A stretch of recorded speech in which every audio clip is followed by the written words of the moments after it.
So, speaking of your newest album, Nation, it's spelled out as if it's an acronym. If that's Mhm. the case, then what does it break down to actually say?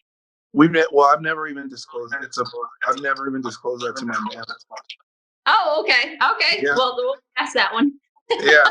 But what nation it means is basically we wrote that record for our fan base. Because we came out.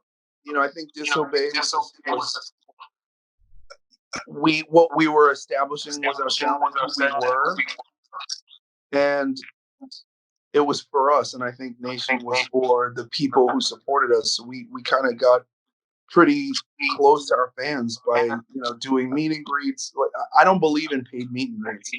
I would go meet people. And, we'd be opening up a Shinedown or Death Punch, and I would like walk off stage through the crowd to the merch and sign everybody's thing till security kicked me out.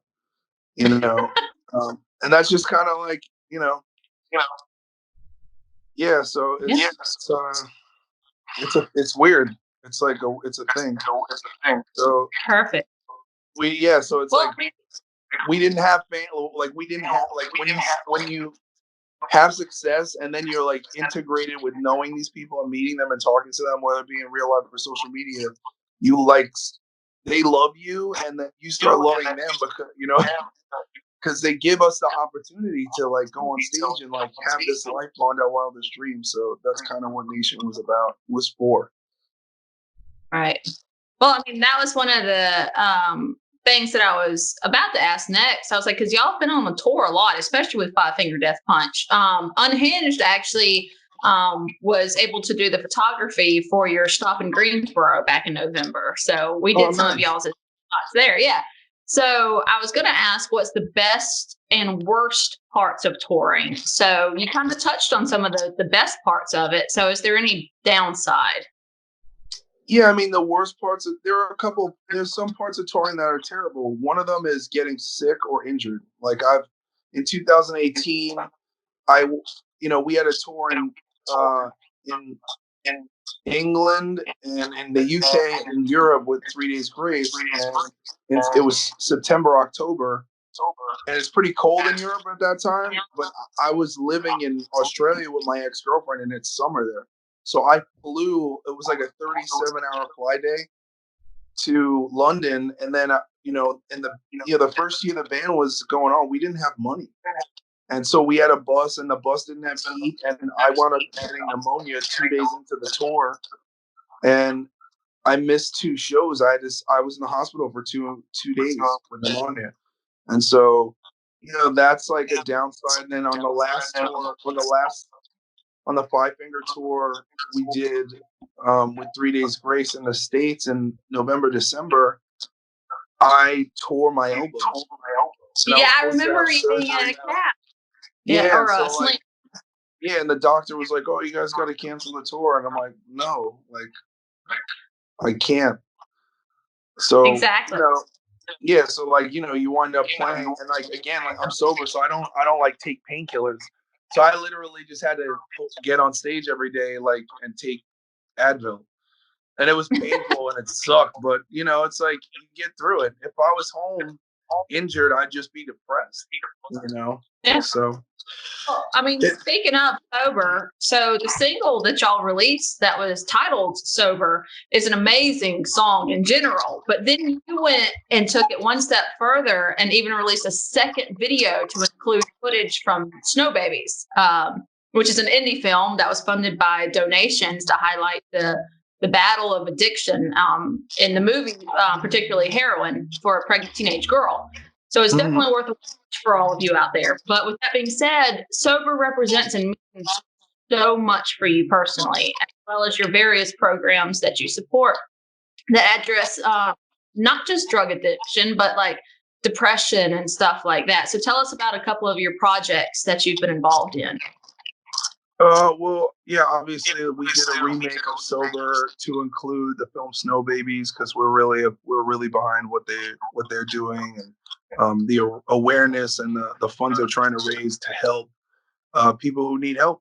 And we also work in conjunction with Rock to Recovery, which is we did a limited merch run and all the proceeds from sales got donated to Rock to Recovery, and they're a nonprofit organization that does music therapy for people in rehab. But it's not only people who are recovering from alcohol and drug addiction. They also work with the Wounded Warriors Foundation, helping veterans with PTSD and suicidal ideation kind of deal with their trauma from being combat veterans. And so, these are just some of the things that are really close to my heart. I'm kind of getting into like more inward work in regards to like relationship trauma and stuff when it comes to, like, I come from an alcoholic and drug addict family, and that comes with a whole laundry list of like emotional cues that wind up, as an adult, I've been in relationships with several women who are either mentally ill or drug addicts and alcoholics. And it's because people who exhibit those behaviors feel comfortable to me. And so I'm doing a whole, like, after my last breakup, I'm kind of on like this really interesting journey about learning how to separate what I was taught as a child was appropriate for appropriate partnership, and redefining that so that I can move forward and having more healthy relationships in general. Perfect. Yeah, exactly. So I like to kind of go back and forth between serious talk and fun chit chat. So my next question is completely random. So do you have a useless or random talent or guilty pleasure that not many people would know about? I don't know. I mean, guilty pleasures would be like I listen to like Gloria Estefan sometimes. Because my mom really loved her early records, and so it's like part of like I know all those songs because they would be playing in the house when I was a kid. But I'm not like out there like, yeah, Gloria Estefan and Miami Sound Machine. But sometimes I listen to that stuff. It's not. I don't know if I feel guilty about it. It's just odd. You wouldn't think that I would listen to that. And then I was actually talking about this on an Instagram live with Emily Hayden, who's a professional bodybuilder and fitness competitor. I always wanted to work for Jim Henson. I like puppets. So if you take me to a kid's store, like I immediately I'm like, oh, puppets, and I start making up voices. Like, I'm really weird. I love that. Yeah. I'm not good at it. It's just like I just like puppets. Like, who doesn't like puppets? You should do a music video, just all puppets someday. Well, I'm way ahead of you. It's very expensive though. To have an official Jim Henson puppet made of you. Each puppet is about $5,000.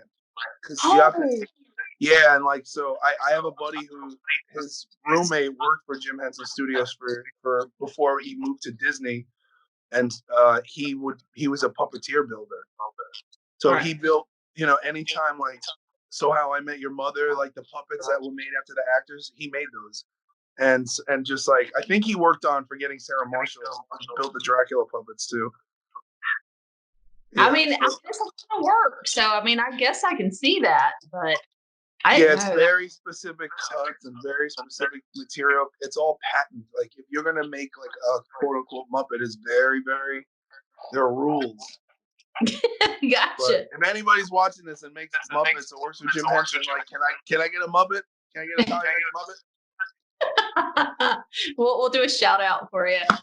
But speaking of money, I know you probably get bombarded with questions and talk about Zombie. I mean, that was great, by the way, how you all were making sure all the royalties from Zombie go to Dolores O'Riordan's 4 children. And that might not seem like a big deal to some people, but I mean, you already gave them a $250,000 check. And a band that's only been so popular for a couple of years, it's not like you're taking baths in $100 bills. So it is a huge deal. And with that being said, I grew up in a military town. So while working EMS and rescue, I got to meet a bunch of military folks, including this one dude that his name's Thomas Mullaney. Okay. And that was full-time active military, but still took the time on the weekends and after work to come and volunteer at the rescue squad. He's Oh, nice. still active military and has been deployed a multitude of times. So I got all excited on Facebook and was like, oh my gosh, I get to have an interview with Vext from Bad Wolves and everything. So he sent a message. He said, and I'll quote, he said, literally one of the songs to get me through my last deployment. It's awesome.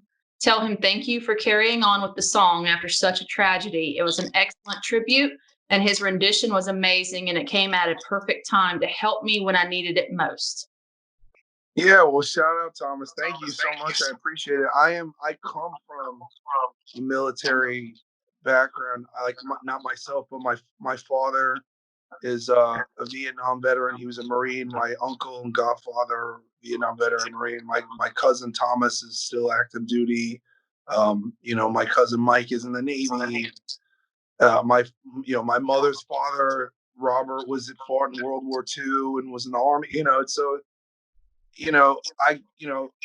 to hear, when I growing up, my dad was like a superhero to me, because of what he went through and what his belief system was. And so for me, I think as artists, like, we get to play on stage and people might have a perception of us, but we're really just there to kind of entertain people and make people feel good and tell the truth, but we're not risking our lives. We're not curing cancer. We're not holding down the front line to freedom. And so it's really a privilege to be embraced by the people who serve this country and who serve other countries, because for us, we would not be allowed to get on stage and say what we want and do what we want and live the way that we want if it wasn't for the people who serve and protect our civil liberties that most people take for granted every day. And I think a lot of people people don't realize that this, right now we're in a lockdown for COVID-19, and we're kind of getting through this weird thing with this viral epidemic. But there are countries like China where, there are communist countries and socialist countries where the government just says, fuck you, you can't leave the house. People are just, that's all, they can't do anything. That's it. Right.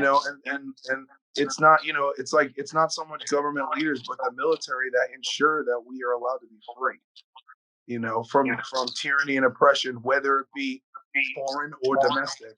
And so, to me, anytime anyone who serves expresses gratitude and appreciation for me or the band or what we're doing, I take that with the highest respect and the highest regard. So thank you to Thomas, and thank you for everybody who supports us. We really appreciate that.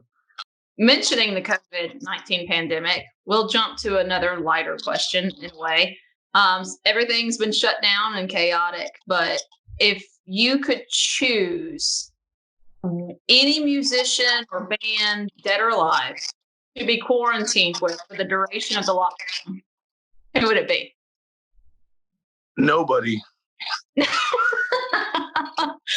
You're just I don't want to be quarantined with nobody. Like, I just would, like, it's funny, about a week before this happened, I went through a breakup. So I think me and my ex broke up like 6 weeks ago. Thank God, because I cannot sit in the house with another human being for more than a few hours. Like, it drives me insane. I jump over roofs. So I don't even care if it was my favorite band of all time. Eventually they would, like, I need, go, just go away, go. Yeah, like Doc is like this. Like, we're like, I like space. You know what I mean? Like, a motherfucker needs space, and since we tour all the time, so people don't realize I live with 12 dudes. Like, in a tiny, yeah, 10 months out of the year, 9 months out of the year, and we all love each other, and it's great. But also, like, when I get the opportunity to get a hotel, I'm getting a hotel, and sometimes I just sit in the room alone, and I'm just like, wow, there's nobody here, So I'm not really tripping too hard on the lockdown. I still, I go out for runs. I'm staying healthy, and I go to the studio. There's only 2 people in the studio at a time. and we don't come more. We stay away from each other, and we just go to work and we work. I got to clean the microphones down when I'm done and wipe everything down, and that's really it. Great. Okay. Then to close things out, give a shout out to your millions and millions of friends, fans. What's coming up? What does the future hold for you? And what do you want them to know? Well, thanks everybody for supporting us. We're doing so 2 weeks ago, we actually did a live from quarantine performance. So we played a full acoustic set and recorded it and live streamed it to Patreon. And now it's streaming exclusively on Patreon. Last Friday, we released a cover of Heart Shaped Box by Nirvana and a song called Shanghai. So the band has probably about an album's worth of unreleased material.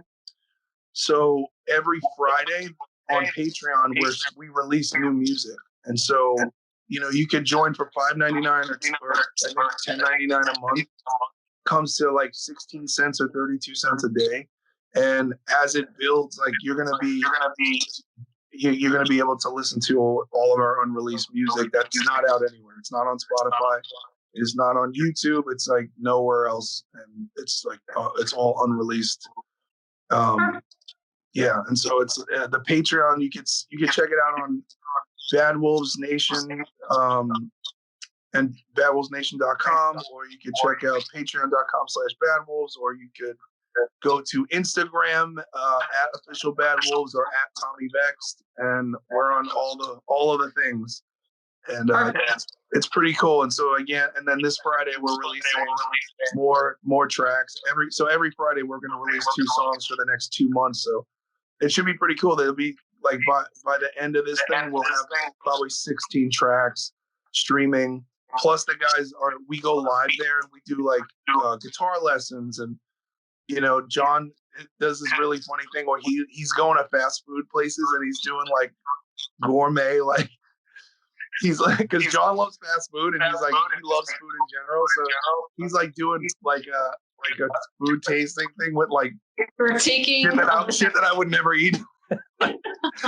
It's just, and it's like you get to see everyone's personality interact. I was doing Instagram live calls with fans, and so many people tried to call in that you can't reach everybody. So that was kind of the inspiration to move it to a smaller platform. And so right now I think there's 1,000 patrons, and it's steadily climbing. So get in, check it out. It's cool. Perfect. Yeah. And make sure all of you to go show these guys some love on all their social media platforms. And I'll put all the links below that you can go directly to their stuff. And if you want to see the full feature, of course, stop by unhingedmag.com, but definitely go specifically to their links. It helps build them up. So thank you so much for taking the time out of your day. I know you've got a busy schedule. So thank you, sincerely, for taking the time today. And hopefully we'll see you on tour again soon. I appreciate it. And yes, sooner than later, everybody. Fingers crossed. Yes. Make America metal again. Exactly.